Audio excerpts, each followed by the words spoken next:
بسم اللہ الرحمن الرحیم۔ شروع اللہ کے نام سے جو بڑا مہربان اور نہایت رحم والا ہے۔ السلام علیکم۔ آپ لوگوں سے گزارش ہے کہ ہمارے چینل کو سبسکرائب کر دیں اور ساتھ میں بیل آئیکن کو پریس کر دیں۔ ویڈیو کو لائک، شیئر اور کمنٹ کرنا نہ بھولیے۔ نور الدین زنگی مسلم دنیا کے عظیم ترین فاتح اور صالح حکمران تھے اور آپ بہت ہی نیک اور عبادت گزار شخص تھے۔ نور الدین زنگی 1118 عیسوی میں پیدا ہوئے جبکہ آپ کا انتقال 15 مئی 1174 کو 56 برس کی عمر میں ہوا۔ آپ کے والد کا نام عماد الدین زنگی تھا جو خود بھی ایک عظیم مسلم حکمران تھے۔ آئیے نور الدین زنگی کی مکمل کہانی کو سنتے ہیں۔ الرباع شہر کے نواح میں ایک نالے کے کنارے نرسلنے اور جھاؤ کے گھنے جھنڈ کے اندر ڈلی ہوئی عمر کا ایک شخص خون میں لت پت پڑا ہوا تھا۔ ایسا لگتا تھا لمحہ بلمحہ اس پر نکاحت طاری ہو رہی ہو، جس کے باعث وہ تھوڑی دیر کے لیے آنکھیں بند کر لیتا تھا، دوبارہ شاہد زندگی کے سفر کو برقرار رکھنے کے لیے آنکھیں کھول کر ادھر ادھر دیکھنے لگتا تھا۔ اچانک وہ چونک پڑا اس لیے کہ اس کے کانوں میں ایک صدا پڑی تھی۔ کوئی قرآن مقدس کی تلاوت کر رہا تھا اور تلاوت کرنے کا انداز ایسا موہ لینے والا تھا کہ خون میں لت پت پڑے اس شخص کو ایسے لگا جیسے گرم بیابانوں کی ریگ میں رموز کن فیکون اور زبان وحی کی پکار کی طرح اتصال عبودیت و ربوبیت دلوں کا تریاق اور آنکھوں کا مرہم بن کر اٹھ کھڑا ہوا ہو۔ سرکنڈوں کے جھنڈ میں پڑا وہ زخمی نصرانی لگتا تھا، اس لیے کہ اس کے گلے میں سنہری سلیب لٹک رہی تھی۔ اس آواز پر چونکا تھا۔ آواز لمحہ بھر کے لیے خاموش رہی۔ بوڑھا بے چین ہو گیا، وہ شاید پھر اسی آواز کو سننے کا متمنی تھا، یہاں تک کہ آواز پہلے کی نسبت زیادہ پرجوش ہو کر اور قریب سے اس طرح سنائی دی گویا جہاں کا کوئی معلم غیب و شہود کے سنگم پر کھڑے ہو کر فسوں خیز چاندنی کی طرح نگار خانہ کن میں خیر امور کی ضیاء و زمزمہ حکمت و ادراک کے گوہر اور فہم و استفسار کی صدائیں بلند کرنے کا عزم کر چکا ہو۔ بوڑھے کے لبوں پر ہلکا سا تبسم نمودار ہوا، شاید اس جنگل میں اسے امید نہ تھی کہ کوئی اس کی مدد کے لیے آئے گا، اور تلاوت کرنے والے کی آواز نے اس کے دل میں زندہ رہنے کا جذبہ پیدا کر دیا تھا۔ جو شخص قرآن مقدس کی تلاوت کرتے ہوئے قریب آ رہا تھا، اس کی آواز تھوڑی دیر خاموش رہنے کے بعد دوبارہ کچھ اس طرح بلند ہوئی جیسے لیل مظلم میں نور بخش سحر دلوں کے حریم گنبد میں روشنی کے کلبات سویرے، صحرا کی کوک میں سرگرداں بانجھ سایتوں کے اندر تخلیق کی اہم ترین قدریں، اور تیرگی کے صحرا میں نور کی کشتیوں میں آئینوں کے ساغر اور اجالوں کی شمعیں اپنی موجودگی کا رنگ دکھانے کے لیے اٹھ کھڑی ہوں۔ بوڑھے نے جب محسوس کیا کہ تلاوت کرنے والا اس کے پاس سے گزر کر آگے نکل جانے والا ہے، تب اس نے اپنی پوری قوت اور طاقت کو مجتمع کیا اور مجروح سی آواز میں اس نے مدد کے لیے پکارا۔ تلاوت کرنے والے کی آواز سنائی دینی بند ہو گئی تھی۔ پھر سرکنڈوں کے جھنڈ میں پڑے اس زخمی بوڑھے نے محسوس کیا جیسے ایک نہیں کئی لوگ اپنے گھوڑوں کو دوڑاتے ہوئے اس کی طرف آ رہے ہوں۔ رات کا آنچل سمٹ چکا تھا، چاروں طرف صبح کا دامن پھیلنا شروع ہو چکا تھا۔ ویرانوں میں جھانکتی سورج کی کرنیں اپنی نمو کی راہ میں حائل سارے خود سر جھونکوں کو اپنے لمس کی حدت سے دور کرتی چلی گئی تھی۔ شبنم بدوش کلیاں، ندی نالوں کے ساحل، ساگر کی گہرائیاں، گلشن کی آغوش، غرض یہ کہ ہر شے جاگ اٹھی تھی۔ خون آلود اس بوڑھے نے دیکھا۔ تھوڑی دیر بعد 3 سوار اپنے گھوڑوں کو بڑی تیزی سے دوڑاتے ہوئے اس کی طرف آئے تھے اور اس کے پیچھے کئی مسلح جوان جو چند دستوں پر مشتمل تھے ان کے ساتھ اس کی سمت آ رہے تھے۔ ایک سوار جو اپنے ساتھیوں سے قدرے آگے تھا، سب سے پہلے اس کی نظر اس بوڑھے پر پڑی۔ اسے خون میں لت پت دیکھتے ہوئے اپنے ہاتھ میں پکڑی ننگی تلوار اور ڈھال سمیت وہ اپنے گھوڑے سے کود گیا تھا۔ اس کی طرف دیکھتے ہوئے اس کے دونوں ساتھی بھی اپنے گھوڑے سے اتر گئے۔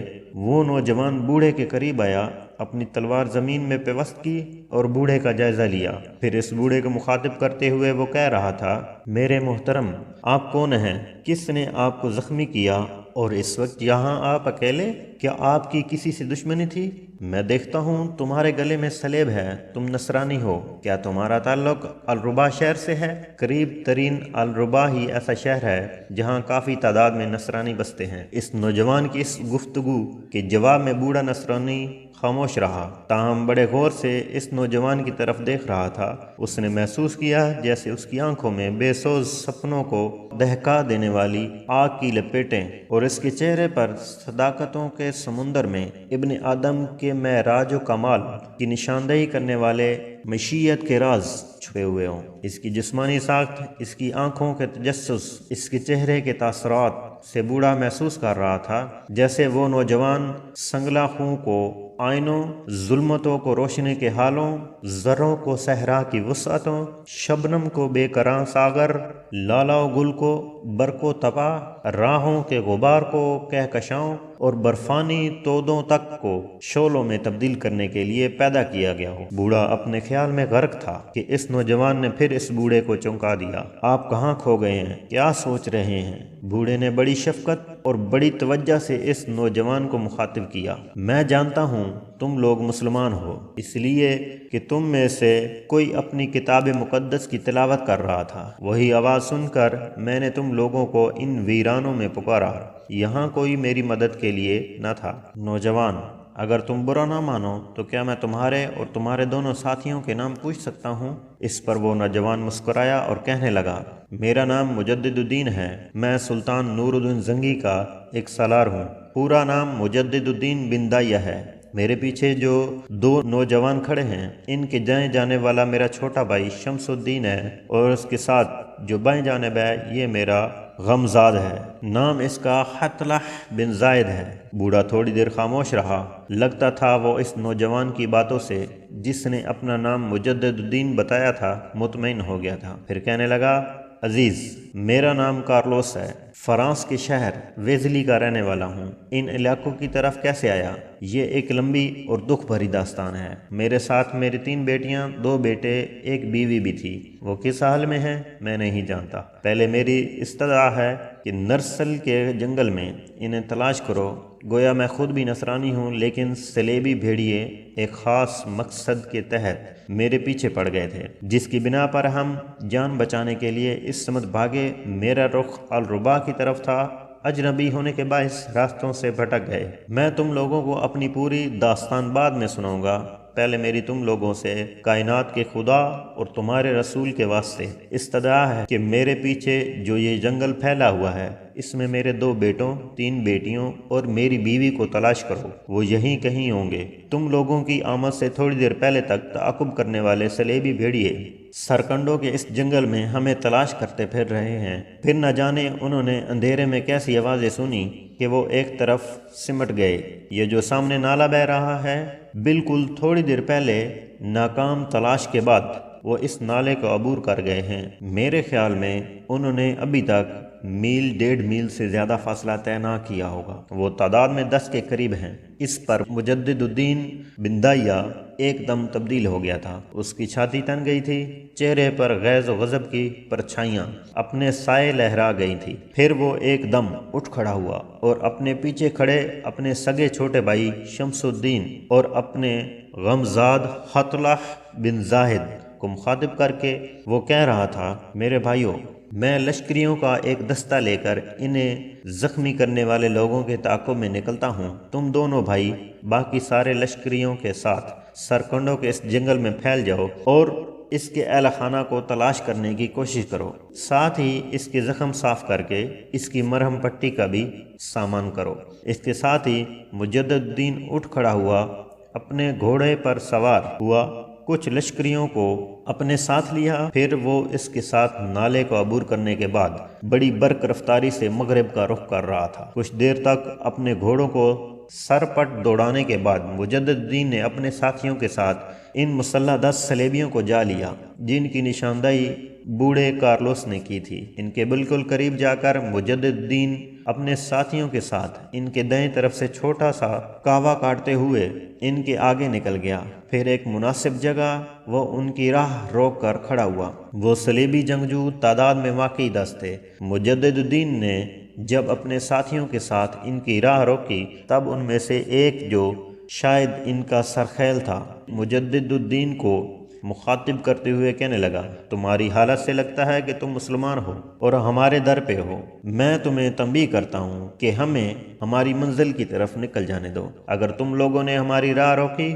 تو یاد رکھنا اپنے لیے رحم مادر سے تاریک سموں اور اندھیری لحد کی اداسی اور غمگینی کو آواز دو گے۔ اگر ہمارا کہا نہیں مانو گے تو یاد رکھنا ہماری نفرتوں ہمارے غضب کو اور بڑھاؤ گے، اور پھر جب ہم تمہارے خلاف حرکت میں آئیں گے تو تمہیں بیکار اساطیر، قوانین و قواعد اور فرسودہ و قدیم رسموں اور کہنا روایات کی طرح روندتے چلے جائیں گے۔ کہنے والا لمحہ بھر کے لیے رکا، پھر وہ دوبارہ کہہ رہا تھا، یاد رکھو ہم اپنے وطن سے دور پردیسی ہی سہی، مگر تمہاری ان سرزمینوں میں بھی سماوی نعمتیں، خدا کی برکتیں ہمارے ساتھ ہیں۔ ہم لوگ سلیبی نائٹ ہیں، ہم گھوڑوں کی ٹاپوں، عقابوں کی پھڑپھڑاہٹ اور درندوں کی درندگی میں پل کر جوان ہوتے ہیں۔ سلیبی نائٹوں کا وہ سربراہ جب خاموش ہوا تو مجدد الدین نے اسے انتہائی غصے اور ہولناکی میں مخاطب کیا۔ تہذیب نفس اور شرافت انسانی کو خرافات کی اپنی زنجیروں میں جکڑنے والوں، ہمارا تعلق اس قوم سے ہے جو چراغوں سے آندھیاں، ماتھے کی شکنوں سے نقلاب، اپنے ارادے سے ہر قدم پر منزل کے سگے میل پیدا کرنے کی جرأت اور ہمت رکھتے ہیں، ان سے ہے جس کے سجود و اہلیانہ کے سامنے برق تپاں پناہ مانگے، جس کے رکوع بے قیام کے سامنے زمین پر نصرت کے آسمان دست بستہ کھڑے ہوں۔ اجنبی تم دھوکے اور فریب میں ہو، ہماری تلوار کے ساز پر بجلیاں رقص کرتی ہیں، ہماری تکبیروں کی آواز پر زمزمیں چونک اٹھتے ہیں۔ ہم جب اپنے دشمنوں کے خلاف حرکت میں آتے ہیں تو یاد رکھنا آندھیاں اپنے دوش پر دیے جلاتی ہیں، ظلمت اپنے شانوں پر کرنیں اٹھاتی ہیں۔ ہم اپنی تہذیب و تمدن کے پرتوں سے اندھے تاریک و طاقوں میں سما روشن کرنے کی ہمت اور ہنرمندی بھی رکھتے ہیں۔ شرافت نفس، انسان دوستی، رحم اور عدل اور انصاف سے بے بہرہ بھیڑیوں، اگر تم لوگ یہ خیال کرتے ہو کہ ہم سے بچ جاؤ گے تو یہ تمہاری بھول اور خود فریبی ہے۔ ذرا مجھ سے اور میرے ساتھیوں سے ٹکراؤ اور دیکھو کیسے ہم تمہارے لیے سلیب ہر قدم پر ٹھوکریں کھڑی کرتے ہوئے تمہارے چہروں کو زرد، تمہارے جسم کو لاغر، تمہارے دلوں کو افسردہ اور تمہاری آنکھوں کو پرنم کرتے ہیں۔ وقت ضائع نہ کرو، اگر ٹکرانے کی ہمت رکھتے ہو تو ٹکراؤ، اگر تم یہ خیال کرتے ہو کہ بھاگ جاؤ گے تو میں تمہیں خبردار کروں کہ میں تم سب کو خشک پتوں کی طرح اپنے پاؤں تلے روندتا ہوا نکل جاؤں گا۔ مجدد الدین کی اس گفتگو کے جواب میں وہ فرانسیسی نائٹ سنبھلے۔ ان کے سرخیل نے خاص انداز میں ان کی طرف دیکھا، پھر وحشیانہ انداز میں وہ آوازیں نکالتے ہوئے مجدد الدین اور اس کے ساتھیوں پر کرب و الم بھری یلغار، ظلم و ستم کی یورش، ہر موڑ پر الجھنیں کھڑی کرتے وسوسات و بدگمانیوں اور مکروہ دل آزاریوں کی طرح حملہ آور ہو گئے تھے۔ جوابی کارروائی کرتے ہوئے مجدد الدین بھی اپنے ساتھیوں کے ساتھ ان پر ارادوں کو سلب کر دینے والی سحر آفرین قوت، شعلوں کی صورت میں راکھ سے نکل کر جوالا مکھی کی آتش، سیال اور جسموں کو ریزہ ریزہ اور روحوں کو لخت لخت، بے شرف و بے توقیر، بے وقت و بد نصیب کرنے والے غیر فانی جذبوں اور ہولناک ابدی آرزوؤں کی طرح حملہ آور ہو گیا تھا۔ تھوڑی ہی دیر کے ٹکراؤ کے نتیجے میں مجدد الدین اپنے ساتھیوں کے ساتھ ان فرانسیسی نائٹوں کی تعداد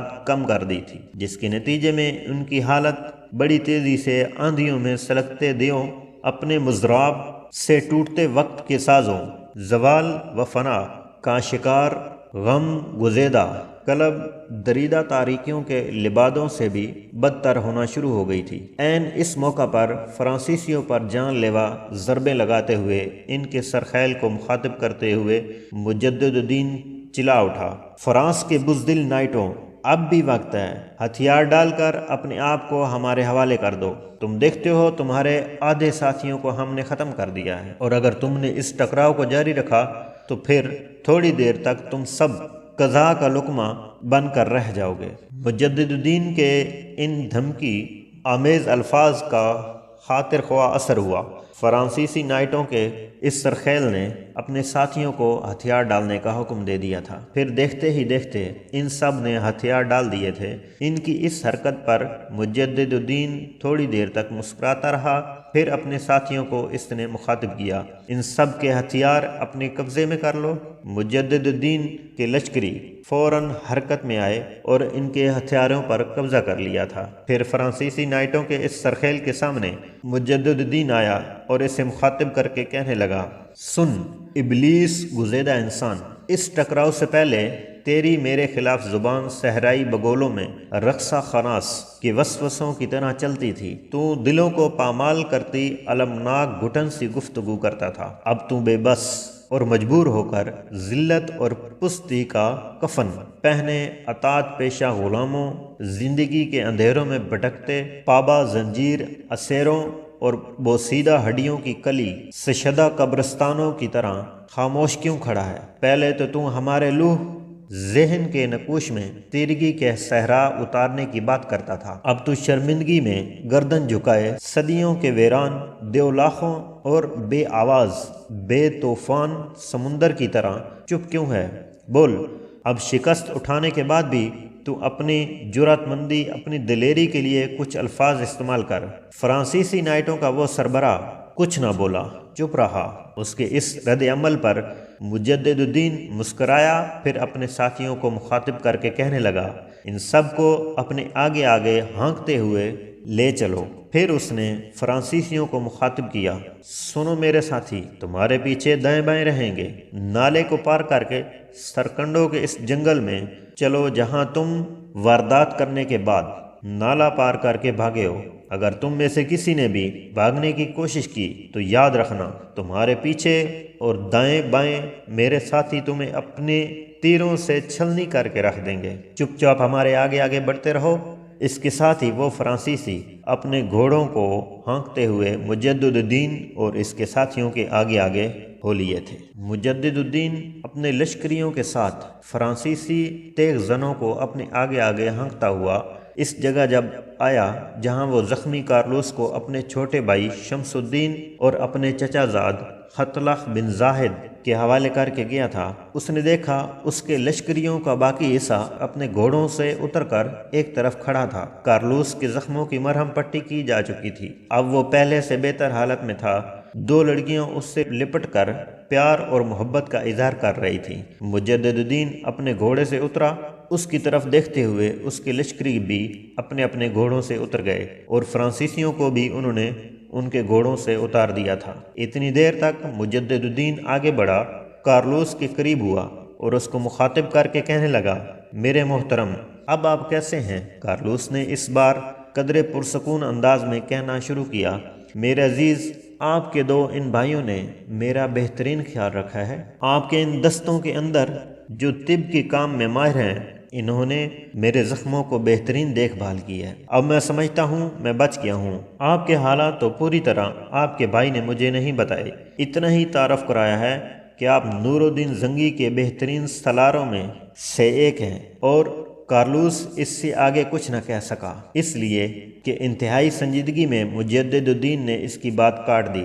میں کچھ بھی نہیں ہوں، میں سلطان نور الدین زنگی کے لشکر کا ایک عام سا عسکری ہوں، بس قدرت نے آپ کی مدد کے لیے ہمارا انتخاب کر لیا۔ یہاں تک کہتے کہتے مجدد الدین کو رک جانا پڑا، اس لیے کہ کارلوس نے ان دونوں لڑکیوں کی طرف اشارہ کرتے ہوئے کہنا شروع کیا، یہ میری دونوں بیٹیاں ہیں، بڑی کا نام مرسینہ اور چھوٹی کا نام مشال ہے۔ مجدد الدین نے صرف لمحہ بھر کے لیے ان دونوں لڑکیوں کی طرف نگاہ کی۔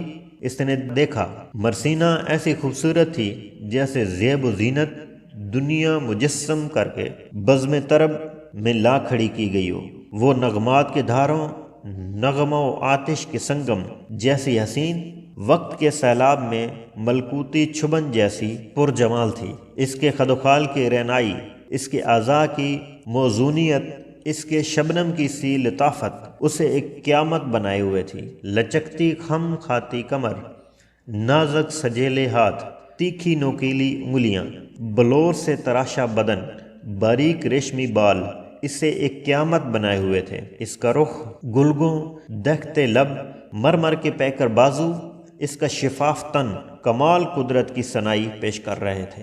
دونوں لڑکیاں بھی مجدد الدین کی طرف دیکھ رہی تھیں۔ اس موقع پر مرسینہ کی گمبھیر پر اسرار دراز سرمئی پلکوں کے اندر حجاب، عصمت و عفت کے تاثرات تھے۔ پھر دونوں بہنیں اپنی جگہ پر اٹھ کھڑی ہوئیں۔ مرسینہ آگے اور مشال اس کے پیچھے تھی۔ مرسینہ نے ایک سحر آفرین نگاہ مجدد الدین پر ڈالی، پھر اس کے ریشم کے سے ہونٹ کھلے، طلسماتی جھنکار سی آواز میں اس نے مجدد الدین کو مخاطب کیا، امیر، میں، میری چھوٹی بہن، میرا باپ، سبھی آپ کے ممنون اور شکر گزار ہیں کہ آپ نے ہماری حفاظت کا سامان کیا۔ جب مرسینہ مجدد الدین سے مخاطب ہوئی تب اس نے پھر ایک نگاہ اس پر اور اس کی چھوٹی بہن پر ڈالی۔ پھر اس نے دیکھا مرسینہ عمر کے اس حصے میں تھی جہاں اٹھتی شوخ جوانی اور رخصت ہوتی طفلی ملتے ہیں اور کفر ساما شباب اپنا رنگ جمانا شروع کر دیتا ہے۔ وہ بلوغ کی دہلیز پر قدم رکھ چکی تھی۔ نسوانیت کی اولین کرنیں اس کے چہرے اور اس کی شخصیت کے آلاؤ کو خوب روشن کرنے کے در پہ تھی، جبکہ چھوٹی بہن مشال ابھی اپنے بچپنے کی آخری حدود طے کر رہی تھی۔ تاہم وہ اپنی بہن مرسینہ سے بھی کہیں زیادہ خوبصورت اور حسین تھی۔ مجدد الدین نے ایک نگاہ ان پر ڈالنے کے بعد اپنی نگاہیں جھکا لی، زمین کی طرف دیکھنے لگا۔ پھر ان کی طرف دیکھے بغیر وہ کہہ رہا تھا، میں نے کچھ بھی نہیں کیا، اور یہاں تک کہتے کہتے مجدد الدین کو رک جانا پڑا، کیونکہ اس کا چھوٹا بھائی شمس الدین اور غمزاد خطلح بن زاہد دونوں اس کے قریب آ گئے تھے۔ پھر خطلح بن زاہد اپنا منہ مجدد الدین کے کان کے قریب لے گیا اور کہنے لگا، بھائی، آپ کے جانے کے بعد ہم نے انہیں تلاش کیا۔ یہ جو دونوں لڑکیاں ہیں، سرکنڈوں کے ایک گہرے جھنڈ کے اندر کسی نے گڑھا کھود کر رکھا تھا اور وہاں کچھ کٹے ہوئے نرسل پڑے تھے۔ یہ اس گڑھے میں گھس گئی تھی اور اوپر انہوں نے وہ خشک نرسل ڈال لیے تھے۔ اپنے آپ کو انہوں نے محفوظ کر لیا تھا۔ ان کو تو ہم وہاں سے نکال کر یہاں لے آئے۔ ہم جنگل میں آوازیں دیتے رہے، پہلے یہ اس گڑھے سے نہیں نکلیں جب ہم نے انہیں یقین دلایا کہ ہم صلیبی بھیڑیے نہیں، ان علاقوں کے مسلمان ہیں اور الربا کا رخ کر رہے ہیں، اور یہ کہ ان کے زخمی باپ کی بھی ہم نے دیکھ بھال کر دی ہے۔ تب ہمت کر کے یہ دونوں گڑھے سے باہر آ گئیں اور ہم انہیں یہاں لے آئے۔ ان کے باپ کے پاس بٹھانے کے بعد ہم نے ان کے گھر کے دوسرے افراد اور لواحقین کی تلاش شروع کی، اور سب سے افسوسناک بات یہ ہے کہ ان کے 2 بھائی، ایک بہن اور ماں کو قتل کر دیا گیا ہے۔ ان کی لاشیں ہم ابھی تک ان کے سامنے نہیں لائے۔ ان دونوں لڑکیوں کو ابھی تک نہیں بتایا گیا کہ ان کے دونوں بھائیوں، بہن اور ماں کو ان صلیبی جنگجوؤں نے موت کے گھاٹ اتار دیا ہے۔ تاہم یہ اطلاع ہم نے کارلوس کو کر دی ہے۔ کارلوس کہنے لگا کہ ابھی تک میری بیٹیوں کو ماں، بھائیوں اور بہن کے قتل کی اطلاع نہ کریں۔ پہلے میری مرہم پٹی ہو لے، میں کچھ سمجھ جاؤں تو انہیں اطلاع کریں گے۔ کم از کم انہیں یہ تو یقین ہو جائے گا کہ ان کا باپ زندہ ہے۔ اس طرح یہ مرنے والوں کا غم برداشت کر جائیں گی۔ اب جیسا آپ کہتے ہیں ویسا ہی کرتے ہیں۔ خطلح بن زاہد کے ان الفاظ پر مجدد الدین کے چہرے پر دکھ اور پریشانی کے آثار نمودار ہوئے تھے۔ پھر وہ فرانسیسی ٹیمپلروں کے سرخیل کی طرف متوجہ ہوا۔ اس کے سامنے کھڑے ہو کر تھوڑی دیر تک بڑے غصے غضب سے اسے دیکھتا رہا۔ پھر اچانک اس کے چہروں پر تمانچوں اور جسم پر گھونسوں کی بارش کر دی تھی۔ وہ معافی مانگتے رہے۔ مجدد الدین نے اس سے نہیں چھوڑا، اس پر پاؤں کی ٹھوکروں کی بارش کر دی تھی۔ پھر وہ انتہائی غصے اور غضب ناکی میں دہاڑا، شیطان کے گماشتے، تو نے اس بے بس بوڑھے اور ان 2 معصوم لڑکیوں کی ماں، 2 بھائیوں اور ایک بہن کو کیوں قتل کیا؟ مجدد الدین کی اس آواز پر مرسینہ اور مشال دونوں نے اپنے کانوں میں انگلیاں دے لی، چیخنے چلانے لگی تھی۔ روتی بین کرتی، دہاڑے مارتی ہوئی وہ اپنے باپ سے لپٹ کر پھوٹ پھوٹ کر رو دی تھی۔ مجدد الدین کچھ دیر تک اس فرانسیسی کو مارتا پیٹتا رہا، پھر اس کے بالوں سے پکڑ کر کھڑا کیا۔ اتنی دیر تک کارلوس نے اپنی دونوں بچیوں کو سنبھالا دیتے ہوئے انہیں چپ کرا دیا تھا۔ پھر مجدد الدین کارلوس کے پاس آیا اور اسے مخاطب کر کے کہنے لگا، اب جب کہ آپ کی دونوں بیٹیوں کو بھی خبر ہو چکی ہے کہ ان کی ماں، 2 بھائیوں اور بہن کو ان صلیبیوں نے قتل کر دیا ہے، تو میرے محترم، میں آپ ہی کو ان سارے فرانسیسی نائٹوں کا منصف مقرر کرتا ہوں۔ یہ آپ کے ہم مذہب ہیں، لہٰذا میرا خیال ہے کہ آپ ہی ان کا بہتر فیصلہ کر سکتے ہیں، اس لیے کہ یہ آپ ہی کے مجرم ہیں۔ کارلوس ہمت کر کے اٹھ کھڑا ہوا، ایک بھرپور نگاہ اس نے ان فرانسیسیوں پر ڈالی، پھر مجدد الدین کو مخاطب کر کے کہنے لگا، امیر، میری آپ سے گزارش ہے کہ ان سب کے سر تن سے جدا کر دیے جائیں۔ کارلوس کے ان الفاظ کے ساتھ ہی مجدد الدین نے اپنے چھوٹے بھائی شمس الدین کو سر ہلا کے مخصوص اشارہ کیا، جس پر وہ مسکراتے ہوئے سنبھل گیا۔ اپنے کچھ مسلح جوانوں کو وہ حرکت میں لایا، وہ ان سارے فرانسیسیوں کو سرکنڈوں کے ایک بڑے اور گھنے جھنڈ کے پیچھے لے گئے اور ان سب کا خاتمہ کر دیا گیا۔ جب ایسا ہو چکا تب مجدد الدین نے شمس الدین اور اپنے غمزاد ابن زاہد کو اپنے قریب بلایا اور انہیں مخاطب کر کے کہنے لگا، اب یہ کہو کہ ان لڑکیوں کی ماں، بھائیوں اور بہن کی لاشیں تم نے کہاں رکھی ہیں؟ جواب میں ابن زاہد کہنے لگا، بھائی، ان کی لاشیں یہاں سے بائیں جانب ہم نے ایک جگہ رکھ کر اوپر چادریں ڈال دی ہیں۔ اس پر مجدد الدین بڑے دکھ کا اظہار کرتے ہوئے کہنے لگا، تم دونوں بھائی ایسا کرو، اپنے کچھ لشکریوں کو اپنے ساتھ لے جاؤ، یہ مرنے والوں کے بہت سے گھوڑے ہیں، ان لاشوں کو ان گھوڑوں پر رسیوں کے ساتھ باندھ دو، پھر یہاں سے کوچ کریں۔ اس پر شمس الدین نے پھر مجدد الدین کو مخاطب کیا، بھائی، اس کارلوس اور دونوں لڑکیوں کا کیا کریں گے؟ ان کو فی الحال بھول جاؤ، جو میں نے کہا ہے وہ کرو۔ کارلوس کی گفتگو سے میں نے یہ اندازہ لگایا ہے کہ یہ اپنے اہل خانہ کے ساتھ الربا کا رخ کر رہا تھا، شاید وہ وہاں کسی کے ہاں پناہ لینا چاہتا تھا۔ یہ اس سمت کیوں آیا؟ فرانسیسی نائٹوں نے کیوں اس کا تعاقب کیا؟ کیوں اس کے اہل خانہ کا تعاقب کیا؟ یہ ساری تفصیل تو اس سے بعد میں پوچھیں گے، پہلے جس طرح میں نے کہا اس طرح کرو تاکہ یہاں سے کوچ کریں۔ مجدد الدین کے ایسا کہنے پر شمس الدین اور خطلخ بن زاہد کچھ جوانوں کو لے کر اور کچھ گھوڑے پکڑ کر بائیں جانب چلے گئے تھے۔ پھر مجدد الدین کارلوس کے پاس آیا اور دھیمے لہجے میں اسے مخاطب کر کے کہنے لگا، میرے محترم، میں نے اپنے کچھ ساتھیوں کو بھیجا ہے، وہ آپ کے اہل خانہ کی لاشیں گھوڑوں پر رکھ کر لے آئیں گے۔ آپ ذرا اپنی دونوں بچیوں کو سمجھائیں کہ صبر اور تحمل سے کام لیں، جو ہونا تھا وہ ہو چکا، اسے واپس نہیں لایا جا سکتا۔ لاشوں کو لانے کے بعد یہاں سے کوچ کیا جائے گا۔ کسی ٹھکانے پر جا کر میں آپ سے اس حادثے کی ساری تفصیل جاننا چاہوں گا۔ کارلوس نے مجدد الدین کا شکریہ ادا کیا۔ دونوں بچیوں کو اس نے اپنے ساتھ لپٹا لیا، جو ابھی تک ہلکے ہلکے بین کرتی رو رہی تھیں۔ جب گھوڑوں پر ان کے اہل خانہ کی لاشیں وہاں لائی گئیں تو وہ ایک بار پھر داڑے مار کر رونے لگی تھی۔ پھر کارلوس نے ان کو سنبھالا دیا۔ پھر اس کے بعد ان تینوں باپ بیٹیوں اور ان کے اہل خانہ کی لاشوں کو لے کر مجدد الدین اپنے لشکر کے ہمراہ فرانسیسیوں کے فالتو گھوڑے لے کر پھر الربا شہر کی طرف بڑھ رہا تھا۔